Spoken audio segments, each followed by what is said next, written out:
बिस्मिल्लाहिर्रहमानिर्रहीम। लाखों करोड़ों दुरूद व सलाम आखिरी नबी मोहम्मद सल्लल्लाहु अलैहि वसल्लम पर। वीवर्स, आज की इस वीडियो में आपके साथ मुआवनीन हुज्जाज का स्पोर्टिंग स्टाफ का पेपर डिस्कस किया जाएगा। स्पोर्टिंग स्टाफ का ये पेपर 26 जनवरी 2025 को मुनक्किद किया गया था। आज की इस वीडियो में स्पोर्टिंग स्टाफ पेपर का पार्ट 1 डिस्कस करेंगे। वीवर्स, आपके सामने स्पोर्टिंग स्टाफ और सुपरवाइजिंग स्टाफ दोनों लिखा हुआ है। हमें सुपरवाइजिंग स्टाफ का पेपर नहीं मिला, ना ही कहीं पर आपको पूरे सोशल मीडिया पे सुपरवाइजिंग स्टाफ का पेपर मिलेगा। लेकिन एक चीज जहन में रखें, चाहे स्पोर्टिंग स्टाफ है चाहे सुपरवाइजिंग स्टाफ है, इसका ऑलमोस्ट सेम सिलेबस था, सेम तरीकाकार था। जिस तरह से इसमें इंग्लिश के एमसीक्यूज आए हैं, एनालिटिकल रीजनिंग आया है, या कोई भी पोर्शन था वो एज इट इज था। जिस तरह से स्पोर्टिंग स्टाफ में था वैसे ही सुपरवाइजिंग स्टाफ में था। क्वेश्चंस डिफरेंट हो सकते हैं लेकिन तरीकाकार सेम था। इसलिए चाहे स्पोर्टिंग स्टाफ के कैंडिडेट्स हैं चाहे सुपरवाइजिंग स्टाफ के कैंडिडेट्स हैं, वो तमाम के तमाम इस मुकम्मल पेपर को, तमाम पार्ट्स को लाजमी देखें, क्योंकि एक एक क्वेश्चन में हम आपको ऐसी इंफॉर्मेशन प्रोवाइड करेंगे जो आपको कम अज़ कम सोशल मीडिया पे कहीं पर भी नहीं मिलेगी। जो भी इंफॉर्मेशन किसी क्वेश्चन के क्रॉस में आएगी उसे हम जरूर उस क्वेश्चन में शामिल करेंगे। वीवर्स, ये पेपर एनटीएस ने मुनक्किद किया था। यहाँ पर एक चीज जहन में रखें, पहले बैलेटिंग होती थी, किसी को भी भेजा जा सकता था बैलेटिंग के जरिए, जिसका नाम निकलता था उसे मुआवनीन हुज्जाज के लिए एज अ वेलफेयर स्टाफ भेज दिया जाता था। लेकिन जब से एनटीएस आया है, बहुत से लोगों की लॉटरी निकली है। ऐसे लोग ऊपर आए हैं जो कभी हज करने या उम्रा करने जा ही नहीं सकते थे। जिस तरह के हालात हैं, सरकारी मुलाजिम अपनी ज़िंदगी में हज कर ले अपनी सैलरी में से, ये बहुत मुश्किल है। बहुत कम सैलरी है और उसी में से ही मैनेज करना है, अपने घरेलू अखराजात पूरे करने हैं, बच्चों की शादियां करनी है और बड़े मामलात हैं। एक सरकारी मुलाजिम को जब रिटायरमेंट पे पैसा मिलता है, वो कहता है जी मैं इसका घर बना लूं या बच्चों की शादी कर दूं, और सारा पैसा वहीं पर ख़त्म हो जाता है। ये मुआवनीन हुज्जाज एक ऐसी अपॉर्चुनिटी है सरकारी मुलाजमीन के लिए। अगर आप इसकी तैयारी कर लेते हैं तो फ्री ऑफ कॉस्ट आप अल्लाह का घर देख सकते हैं, अल्लाह के घर से होकर आ सकते हैं। और सबसे बड़ा एडवांटेज इस पोस्ट का ये है कि आप अपनी लाइफ में जितनी बार मर्जी, 25 साल 30 साल आपकी सर्विस है, आप हर साल पेपर में शामिल हो, आप हर साल पेपर दें। अल्लाह खैर रखे, कभी तो आप पेपर पास करेंगे। इसलिए जो कैंडिडेट्स फ्यूचर में मुआवनीन हुज्जाज में अप्लाई करना चाहते हैं तो वो अभी से तैयारी शुरू कर दें। अभी से वो तैयारी शुरू करेंगे तो इंशाअल्लाह ताला जब पेपर होना है तब तक आपकी अच्छी खासी तैयारी हो जाएगी। काफी लंबा चौड़ा इंट्रोडक्शन हो गया, चलते हैं पेपर को स्टार्ट करते हैं। Question number 1। Viewers, question number 1 को डिस्कस करने से पहले नोट कीजिएगा, पेपर में जो क्वेश्चन आया था वो सिर्फ इतना क्वेश्चन था, ये जो बॉक्स के अंदर है, ये जो शॉर्ट डिटेल है ये पेपर में शामिल नहीं थी। ये शॉर्ट डिटेल आपकी इंफॉर्मेशन में इजाफा के लिए है और इस शॉर्ट डिटेल में आपके साथ ऐसी इंफॉर्मेशन डिस्कस की जाएगी जो आने वाले पेपर्स के लिए मोस्ट इंपॉर्टेंट साबित हो सकती है। टू दी पॉइंट आंसर, यहाँ पर टू दी पॉइंट आंसर 50-50 है, ये आपको कहीं पर भी मिल जाएगा। लेकिन ये जो शॉर्ट डिटेल में इंफॉर्मेशन दी गई है ये सिर्फ और सिर्फ आपको ई टेस्ट अकेडमी के ई टेस्ट यूट्यूब चैनल पर या ई टेस्ट अकेडमी के नोट्स में, गेस्ट पेपर्स में या गाइड्स में ही मिलेगी। For Hajj 2025 Pakistan total quota will be divided between the government and private sector as.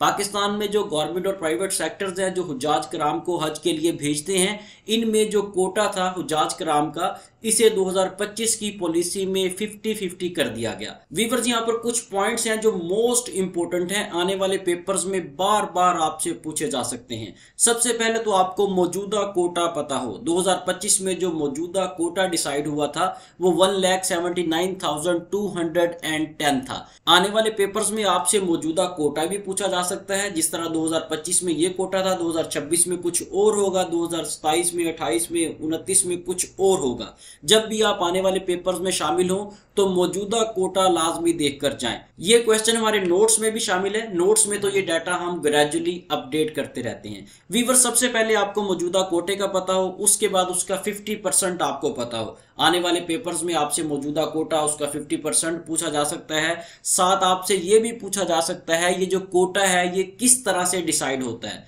आपकी इंफॉर्मेशन के लिए लिखा भी हुआ है, जितनी भी मुस्लिम आबादी होगी, पाकिस्तान की जितनी भी मुस्लिम आबादी है उसमें एक हाजी जाएगा 1000 लोगों पे।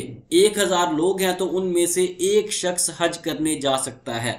ये पॉलिसी है। इसी पॉलिसी के तहत ये जो कोटा है ये निकाला जाता है। ये पॉलिसी कब डिसाइड हुई?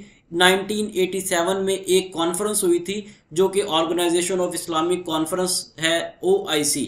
इसमें यह डिसाइड हुआ था कि इस फार्मूला के तहत कि 1000 मुस्लिम आबादी में से एक शख्स हज के लिए जाएगा। ये इस तरह से डिसाइड किया गया था और आने वाले वक्त में भी इसी तरह से डिसाइड किया जाएगा। Question number 2, to facilitate the हुज्जाज एज पर सऊदी तालीमात welfare staff will be deputed in KSA at a ratio of 1। यहाँ पर ऑप्शन बी 100 सही जवाब है, 1:100। वीवर्स, ये क्वेश्चन पेपर्स में दो तरह से रिपीट हो सकता है। यहाँ पर नोट कीजिएगा, मोस्ट इंपॉर्टेंट पॉइंट है। एक तो ये आपको नॉन मेडिकल स्टाफ के हवाले से रिपीट हो सकता है, दूसरा ये मेडिकल स्टाफ के हवाले से रिपीट हो सकता है। अगर ये आपसे नॉन मेडिकल स्टाफ के हवाले से रिपीट हो तो आपने जहन में रखना है 100 हाजियों के लिए एक मुआवने हज या वेलफेयर स्टाफ होगा, 1:100 होगा, जिस तरह से क्वेश्चन में आपसे पूछा गया है। अगर मेडिकल स्टाफ हो तो मेडिकल स्टाफ में एक डॉक्टर और 2 पैरामेडिक्स, ये 3 लोग जो हैं ये 1000 हुज्जाज कराम के लिए होंगे। यहाँ पर कैंडिडेट्स क्या करते हैं, जिस तरह से क्वेश्चन में पूछा गया है नॉन मेडिकल के बारे में 1:100, वो मेडिकल स्टाफ के लिए भी 1:100 पर टिक करते हैं। ऐसा बिल्कुल भी नहीं है। मेडिकल स्टाफ में एक डॉक्टर और 2 पैरामेडिक्स, ये 1000 हुज्जाज कराम के लिए होंगे। इसके अलावा नोट कर लें, सऊदी गवर्नमेंट मुआवनिन हुज्जाज को जो वीज़ा इशू करती है उस वीज़ा को सर्विस वीज़ा कहा जाता है। Question number 3, an extension of dash days can be given to welfare staff beyond 45 days stay in KSA। Viewer, सबसे पहले तो आपको आइडिया हो गया इस स्टेटमेंट से कि जो मुआवनिन हुज्जाज जाते हैं उनका जो टेन्योर है वो 45 डेज है। इन्हें 45 डेज के बाद बिल्कुल भी एक्सटेंशन नहीं दी जाती, ये परमिटेड नहीं है। ऑप्शन ए यहाँ पर सही जवाब है। लेकिन यहाँ पर वीवर्स एक और इशू है, अगर कोई ऐसा लॉजिक निकल आए, कोई ऐसे रीज़न सॉलिड जस्टिफिकेशन निकल आए कि मुआवने हुज्जाज को वेलफेयर स्टाफ को वहाँ पर रुकना पड़ जाए तो फिर वो वहाँ पर रुक भी सकता है। लेकिन यहाँ पर ये क्वेश्चन है कि रुकेगा तो किसकी परमिशन से रुकेगा? तो इस एक्सटेंशन की जो अप्रूवल है वो सेक्रेटरी मोरा एंड IH देगा। सेक्रेटरी मोरा IH की अप्रूवल के बाद ही कोई भी वेलफेयर स्टाफ जो है वहां पर रुक सकता है। जितना अरसा वेलफेयर स्टाफ वहां पर रुकेगा उसे किसी किस्म का डेली अलाउंस नहीं दिया जाएगा। Question number 4, OPAP stands for, OPAP stands for Office of the Pilgrims Affairs Pakistan। Option A यहाँ पर सही जवाब है। वीवर, सबसे पहले आपको पता हो जी OPAP क्या है, इसे कब इस्टेब्लिश किया गया, किस तरह से ये काम करता है। अगर आपको ये तमाम चीज़ें पता है तो पेपर्स में इस तरह के सवालात को भी आप सॉल्व कर सकेंगे और अगर आप सिलेक्ट होते हैं तो आगे जाकर आपको पता होगा कि आपने किस तरह से किस एजेंसी के तहत काम करना है। सबसे पहले OPAP को नोट कर लें। एक रूल है, रूल ऑफ बिजनेस 1973, ये पाकिस्तान गवर्नमेंट का एक रूल है। इसके तहत इसे OPAP को कायम किया गया था, इस्टेब्लिश किया गया था। OPAP एक एजेंसी है जो ministry of religious affairs and interfaith harmony मोरा एंड IH के तहत, IH के अंडर काम करती है। OPAP एक ऐसी एजेंसी है जो हुज्जाज कराम के लिए फॉरेन कंट्री में KSA में, सऊदी अरेबिया में वो तमाम अरेंजमेंट्स करती है जो हुज्जाज कराम के लिए ज़रूरी हैं। ऐसी तमाम अरेंजमेंट्स जो हुज्जाज कराम को सहूलियात दे सकती हैं। Question number 5, the average of 5 numbers is 6.9। If one of the number is deleted, the average of remaining number is 4.4. What is the value of number deleted? आपको 5 नंबर दे दिए गए हैं जिनका जो एवरेज है, औसत है, वो 6.9 बनता है। अगर उनमें से किसी एक नंबर को डिलीट कर दिया जाए तो फिर उनका एवरेज 4.4 4.4 बनेगा। इस क्वेश्चन में ये पूछा गया है जो नंबर डिलीट किया जाएगा वो वैल्यू आप यहाँ पर फाइंड आउट करें। वो वैल्यू आपने यहाँ पर ढूंढनी है, वो नंबर आपने ढूंढना है जो डिलीट करने के बाद 4.4 जवाब आया। यहाँ पर करेक्ट आंसर बी है 16.9। लेकिन 16.9 किस तरह से आया, यहाँ पर हम सपोज करते हैं जी हमारे पास जो है A + B + C + D + E ये 5 वैल्यूज़ हैं। ये 5 रकमें हैं हमारे पास, इसका जो एवरेज है वो 6.9 है। ये हमने सपोज किया है, फर्ज किया है। ये क्वेश्चन में लिखा हुआ है 5 नंबर्स कौन से हैं हमें नहीं पता, हमने यहाँ पर फर्ज कर लिया।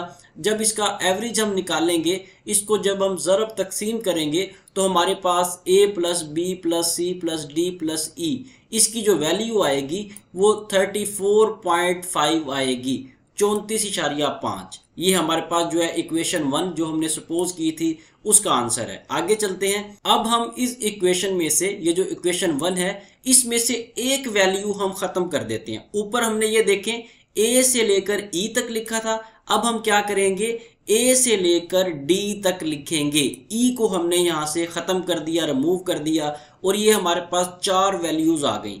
4 वैल्यू आप जानते हैं एवरेज कैसे निकालते हैं। अगर 5 वैल्यूज़ हैं तो 5 से तकसीम कर दें, 4 वैल्यूज़ हैं तो 4 से तकसीम कर दें, 10 वैल्यू हैं तो औसत निकालने के लिए आप उसे 10 पे तकसीम कर दें।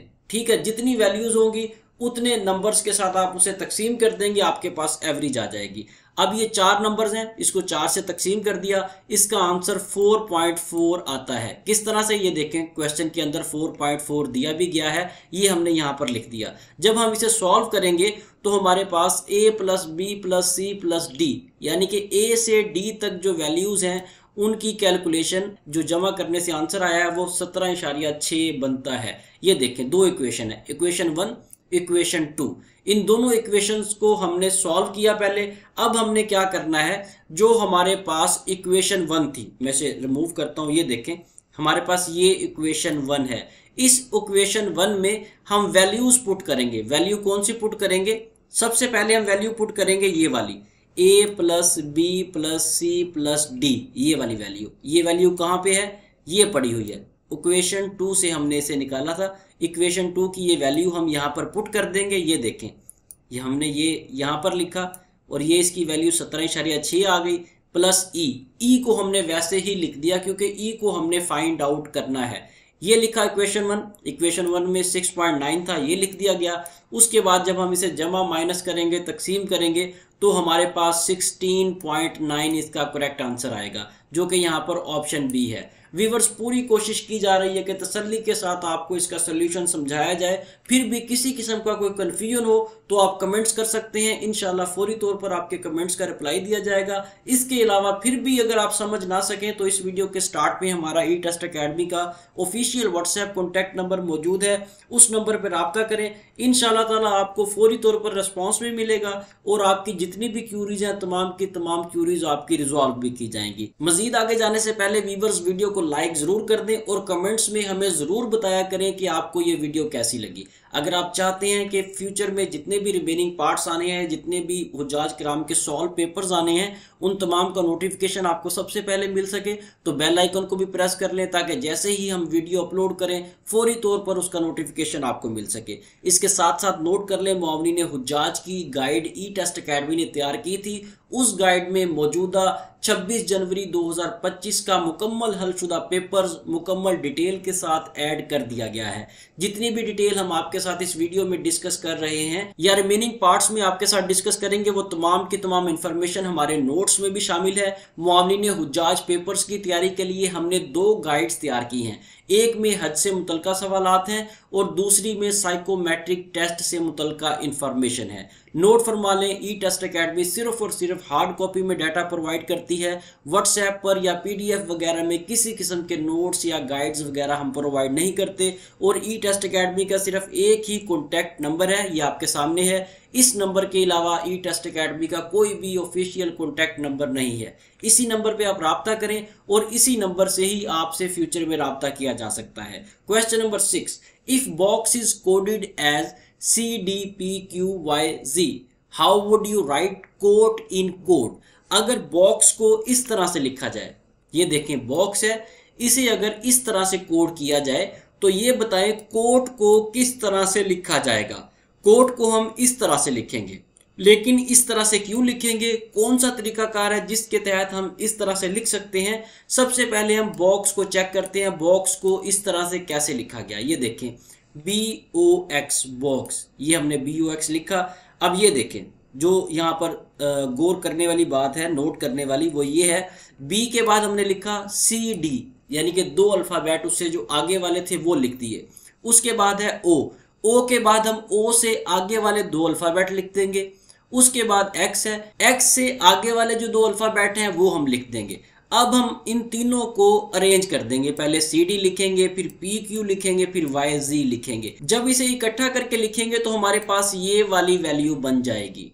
ठीक है जी। अब नेक्स्ट हम कोड को भी इसी तरह से कोड करेंगे, जो भी अल्फ़ाबेट आएगा उससे आगे वाले 2 अल्फ़ाबेट लिखते जाएंगे और एट द एंड उन्हें इकट्ठा करके लिख देंगे। हमारे पास ऑप्शन बी वाला आंसर आएगा। सी है, सी से आगे 2 अल्फ़ाबेट डी एंड ई बनते हैं। उसके बाद ओ है, ओ के बाद पी क्यू आता है, ए है, ए के बाद बी सी आता है, टी है, टी के बाद यू वी आता है। जब आप इन चारों को इकट्ठा करेंगे तो आपके पास ऑप्शन बी वाला आंसर बनेगा। इंतहाई आसान है और आने वाले पेपर्स में भी ये क्वेश्चन सपोर्टिंग स्टाफ और सुपरवाइजिंग स्टाफ में रिपीट होना है। वैल्यूज डिफरेंट हो सकती हैं लेकिन सेम प्रोसीजर के तहत ये रिपीट होगा। इसे अच्छे तरीके से समझ लें, ये फ्री के नंबर्स हैं। Question number 7, if a boy must walk 12 miles to school and he has completed 75% of the trip, how many miles does he have left to go?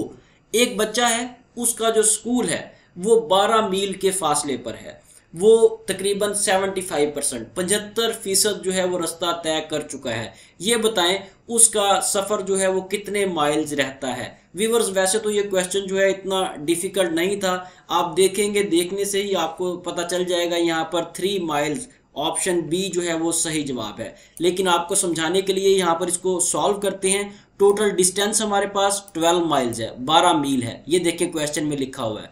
अब 12 मील में से कितना डिस्टेंस उसने कवर किया है? 75%। 12 मील का 75%।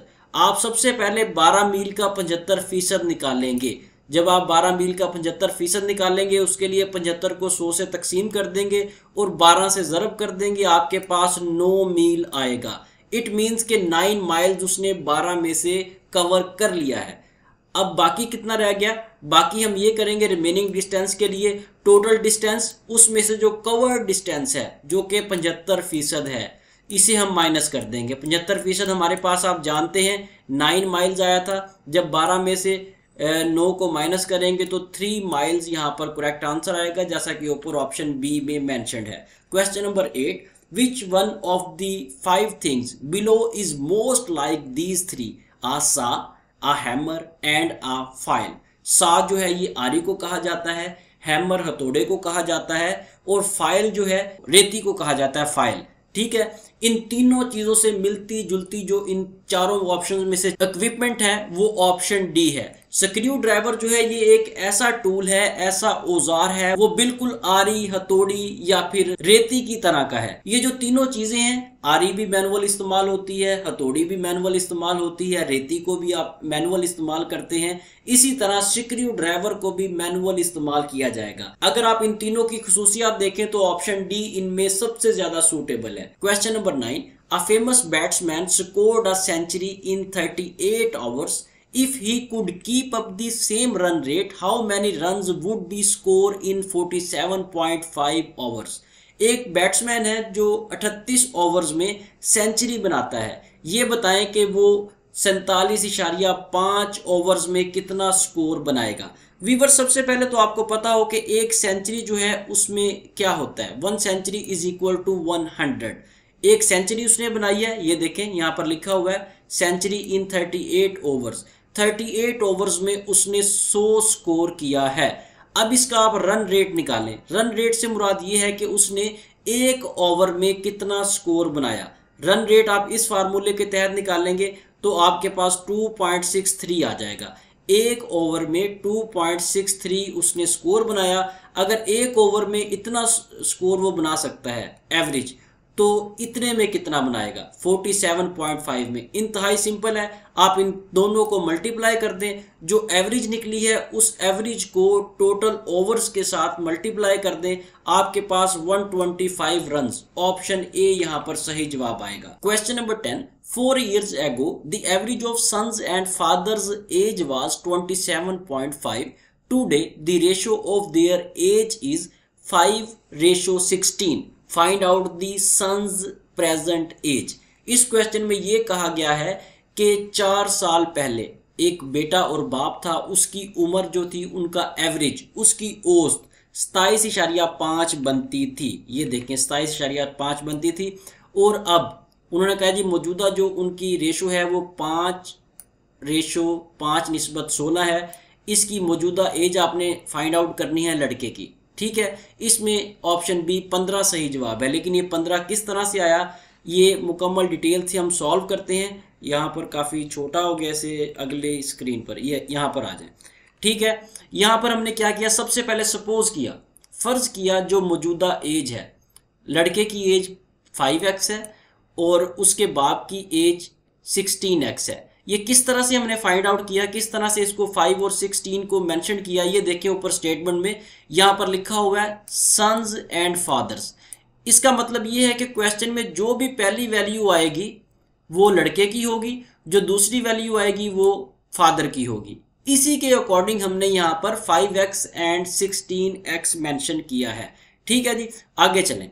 As of son 4 years ago, 4 साल पहले उसकी एज कितनी हो सकती है, 5x उसकी एज बनती है, उसमें से आप 4 को माइनस कर दें। इसी तरह 16x फादर की एज बनती है, उसमें से 4 को आप माइनस कर दें। अब चलते हैं दोबारा स्टेटमेंट की तरफ। स्टेटमेंट में ये कहा गया है कि 4 साल पहले जो एज थी उसका जो एवरेज था वो 27.5 बनता था। अब हम क्या करेंगे, लड़के की एज लिखेंगे, उसके बाप की एज लिखेंगे, इन दोनों की एजिस को, ये देखें, इन दोनों को हम 2 से तकसीम करेंगे और जो एवरेज थी 4 साल पहले वो हम यहाँ पर लिख देंगे। ये क्वेश्चन को सॉल्व करने के लिए हमने स्टेटमेंट लिखी है, जैसा कि साबका क्वेश्चन में हमने एवरेज निकाली थी, ये वही एवरेज हम यहाँ पर निकाल रहे हैं। जब हम इसे सॉल्व करेंगे, सॉल्व करने के बाद ये देखें सिंपल कैलकुलेशन है, आप खुद भी इसे कर सकते हैं। फिर भी कोई कन्फ्यूजन हो तो आप कमेंट्स कर दीजिएगा। आपके पास 3 आंसर आएगा, x = 3। अब यहाँ पर देखें x की जो वैल्यू थी, x जो अल्फ़ाबेट यूज़ हुआ है किसकी एज के साथ हुआ है, यहाँ पर ये देखें लड़के की जो एज है, ये देखें ये जो एज लड़के की है 5x, ये इसके साथ x आया है। इट मीन्स के 5 × 3 होगा। ये देखें 5 × 3 करेंगे, 15 ईयर्स यहाँ पर करेक्ट आंसर आ जाएगा। इसको यहाँ पर ओ कर लीजिएगा, ये टाइपिंग मिस्टेक है। क्वेश्चन नंबर 13 की तरफ जाने से पहले व्यूअर्स यहाँ पर नोट कर लें, अगर आप नोट्स नहीं मंगवा सकते, आपके पास टाइम नहीं है, टाइम कम है, तो फिर आप हमारी etest.com.p के वेबसाइट से बिल्कुल फ्री तैयारी कर सकते हैं। प्ले स्टोर से हमारी मोबाइल ऐप डाउनलोड कर लें, ये भी बिल्कुल फ्री है, यहाँ से भी आप तैयारी कर सकते हैं। लेकिन एक छोटा सा काम किया करें, जैसे ही आप हमारी मोबाइल ऐप डाउनलोड किया करें, हमें 5 स्टार रेटिंग ज़रूर दिया करें। ये बिल्कुल free of cost mobile app है, आप लोगों के लिए बनाई गई है, लेकिन हम इसकी एनुअल पेमेंट करते हैं बाकायदा गूगल को। कम से कम 5 स्टार रेटिंग जो है वो हमारी टीम की हौसला अफजाई के लिए ज़रूर दिया करें। इसके अलावा हमारे तमाम सोशल प्लेटफॉर्म आपके सामने हैं, चाहें तो इनको भी लाइक और फॉलो कर लें। डेली बेसिस पर इन तमाम पर हम डाटा अपलोड करते हैं। Question number 11, how many months are in 12 decade, 12 decade में कितने महीने होंगे। सबसे पहले इसे समझें, एक डिकेड जो है वो 10 के बराबर है। ये एक ग्रीक वर्ड है, यूनानी लफ्ज़ है डिकेड, जिसका मतलब है अ ग्रुप ऑफ 10। अगर आपके पास 10 चीज़ें हैं या 10 लोग हैं, 10 महीने हैं, तो आप इसे 1 डिकेड के तौर पर काउंट कर सकते हैं। डिकेड, डिसेंनरी एंड डेसीनियम, ये तमाम के तमाम जो है ये सिनोनिम्स हैं। Question number 12, which one of the 4 things below does not belong with the others. यहाँ पर फिश जो है ये बाकी तीनों से डिफरेंट है, क्योंकि हॉर्स, डॉग या कैमल ये तीनों जो है ये लैंड एनिमल्स हैं, जबकि फिश एक एक्वेटिक एनिमल है। एक्वेटिक एनिमल्स ऐसे एनिमल्स होते हैं जो पानी में रहते हैं। Question number 13, I have my assistant dash for an appointment. यहाँ पर खाली जगह में कॉल आएगा, ऑप्शन डी यहाँ पर सही जवाब है। मुझे अपने असिस्टेंट ने मुलाकात के लिए कॉल की। वीवर्स, ये जो सेंटेंस है ऊपर, ये कॉजेटिव स्ट्रक्चर का सेंटेंस है। कॉजेटिव स्ट्रक्चर ऐसा स्ट्रक्चर होता है जिसमें हैव, उसके बाद ऑब्जेक्ट आता है, उसके बाद बेस वर्ब का इस्तेमाल किया जाता है। Question number 14, a drawing man catch dash a सट्रा।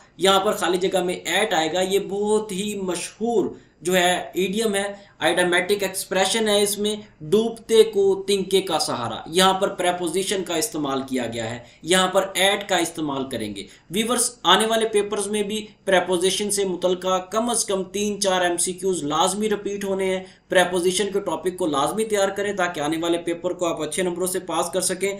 आप लोगों की आसानी के लिए ये देखें, यहाँ पर एक बॉक्स है, इस बॉक्स में आपको तकरीबन 2 वीडियोस हम यहाँ पर रख देंगे। ये वीडियोस ऐसी हैं जिसमें प्रेपोजिशन का इस्तेमाल बताया गया है। इन 2 वीडियोस को लाजमी देखें। जिन कैंडिडेट्स को यूज़ ऑफ प्रेपोजिशन का नहीं पता, इन 2 वीडियोस को देख के कम से कम ये 2-3 नंबर वो आसानी से ले सकेंगे। Question number 15, there is no harm dash him. यहाँ पर खाली जगह में ऑप्शन डी का इस्तेमाल करेंगे, इससे मिलने में कोई हर्ज नहीं है। वीवर्स यहाँ पर प्रेपोजिशन के साथ जीरंड फॉर्म का इस्तेमाल किया गया है। इन के बाद हमने क्या किया, वर्ब की पहली फॉर्म के साथ आईएनजी लगा दिया। वर्ब की पहली फॉर्म के साथ जब भी आईएनजी लगेगा ये जीरंड फॉर्म बन जाएगी। Question number 16, never tell your secrets dash a stranger. यहाँ पर भी प्रेपोजिशन का इस्तेमाल किया गया है। टू यहाँ पर करेक्ट आंसर है। अपने राज किसी भी अजनबी को मत बताएं। वीवर्स हमेशा याद रखें, जो टू है, टू का इस्तेमाल हमेशा कम्युनिकेशन की डायरेक्शन को जाहिर करने के लिए इस्तेमाल किया जाता है, या टू का इस्तेमाल आप वहां पर करेंगे जिसे आप इंफॉर्मेशन प्रोवाइड कर रहे हैं। इंफॉर्मेशन प्रोवाइड करने वाला जो है उसकी तरफ इशारा करके आप टू का जो प्रेपोजिशन है वो इस्तेमाल करेंगे। वीवर्स इसके साथ ही हमें इजाजत दें, वीडियो काफी लंबी हो गई है। बाकी के सवालात जो है पार्ट 2, 3, 4 इस तरह रिमेनिंग पार्ट्स में डिस्कस करेंगे। अगर आपने अभी तक ई टेस्ट अकेडमी का ई टेस्ट यूट्यूब चैनल सब्सक्राइब नहीं किया तो हमारे इस चैनल को सब्सक्राइब कर लें ताकि रिमेनिंग पार्ट्स की अपडेट नोटिफिकेशन आपको सबसे पहले मिल सके। Best of luck, Allah Hafiz.